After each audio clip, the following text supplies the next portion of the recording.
ശബരിമലയിൽ ഇടനിലക്കാരുണ്ട്. കാരണം ഭക്തർ ഒരു സൈഡിൽ, ഗവൺമെൻറ്റിൻ്റെ ദേവസ്വം വകുപ്പും ദേവസ്വം ബോർഡും ബാക്കി ഉദ്യോഗസ്ഥരും ഒക്കെ വേറൊരു സൈഡിൽ.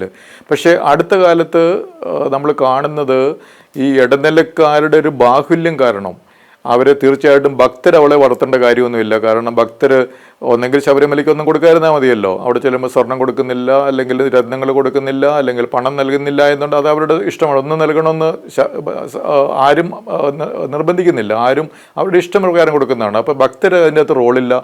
ഭക്തർ ഭക്തി മാത്രമേ അവർക്കുള്ളൂ.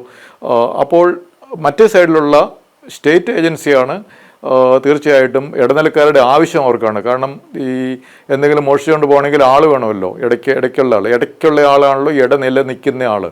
അപ്പോൾ ഈ ഇടനിലക്കാരുടെ ബാഹുല്യം കൊണ്ടല്ലേ അടുത്ത കാലത്ത് എന്ത് കാര്യത്തിനും ഹൈക്കോടതി വേണം. നമ്മുടെ ഭരണത്തിൽ 3 ലെജിസ്ലേച്ചർ, ജുഡീഷ്യറി, എക്സിക്യൂട്ടീവ് എന്ന് പറയുന്നു. എക്സിക്യൂട്ടീവ് എന്ന് പറയുന്ന ശ്രീ പിണറായി വിജയൻ്റെ നേതൃത്വത്തിലുള്ള മന്ത്രിസഭയുടെ പൂർണ്ണ പരാജയം കൊണ്ടല്ലേ ഇപ്പോൾ ഹൈക്കോടതിക്ക് എന്ത് കാര്യത്തിലും അവിടെ ഇടപെടേണ്ടി വരുന്നത്. അവിടെ ഒരു ടെൻഡർ നടത്തണമെങ്കിൽ ഹൈക്കോടതി ഇടപെടണം.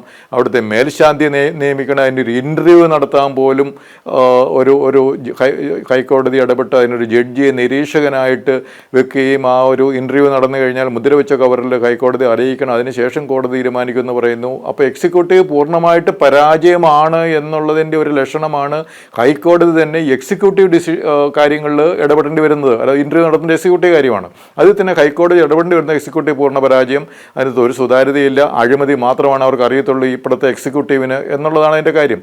രണ്ടാമത്, ശബരിമലയിൽ കഴിഞ്ഞ കുറേ വർഷങ്ങളായിട്ട് അവിടെ ഭക്തർ നിക്ഷേപിക്കുന്ന സ്വർണവും രത്നങ്ങളും പണവും ഒന്നും എത്രയാണ് എന്നുള്ളത് എണ്ണി തിട്ടപ്പെടുത്തുന്നില്ല. അതിനൊരു ഓഡിറ്റില്ല. സ്ട്രോങ് റൂമിന് എത്രയുണ്ട് ഇല്ല എന്നുള്ളതിനെ പറ്റിയൊരു കണക്കില്ല. അപ്പോൾ ദേവസ്വം ബോർഡ് ഉണ്ട്, ദേവസ്വം മന്ത്രിയുണ്ട്, ഇതിൻ്റെ മുകളിൽ കൂട്ടുത്തരവാദിത്തമുള്ള മുഖ്യമന്ത്രിയുണ്ട്. മുഖ്യമന്ത്രിക്ക് ഇവിടെ കേരളത്തിൽ എന്ത് നടന്നാലും അറിയുന്ന ഒരാളാണ്. എന്ത് നടന്നാലും അറിയും. അതേസമയം ഈ അദ്ദേഹം അറിഞ്ഞില്ല എന്ന് നടിക്കുകയും എനിക്കറിയില്ല എന്ന് പറയുന്നതൊക്കെ വെറും തട്ടിപ്പിൻ്റെ ഭാഗമാണ്. അപ്പോൾ അങ്ങനെയുള്ള ഒരു ആൾ ഈ എക്സിക്യൂട്ടീവിനെ നയിക്കുമ്പോൾ ഈ ഹൈക്കോടതി എല്ലാ കാര്യത്തിലും ഇടപെടുന്നി വരുമ്പോൾ എക്സിക്യൂട്ടീവ് പൂർണ്ണ പരാജയമാണ്. ശബരിമലയിലുള്ള പൊതുമുതൽ സംരക്ഷിക്കുന്നതിൽ തികച്ചും പരാജയമാണ് എന്നുള്ളൊരു കാര്യം ആണ് ഹൈക്കോടതി ഉത്തരവുകളിൽ നിന്ന് വരുന്നത്. ഈ ഇടനിലക്കാരെ പരിപോഷിപ്പിക്കുന്നത് തീർച്ചയായിട്ടും ഈ എക്സിക്യൂട്ടീവിൻ്റെ തലപ്പത്തുള്ളവർ തന്നെയാണ്. എക്സിക്യൂട്ടീവിൻ്റെ തലപ്പത്ത് മുഖ്യമന്ത്രിയും ദേവസ്വം മന്ത്രിയും അവർ നിയമിക്കുന്ന രാഷ്ട്രീയമായിട്ടുള്ള ദേവസ്വം പ്രസിഡൻറ്റുമാണ്.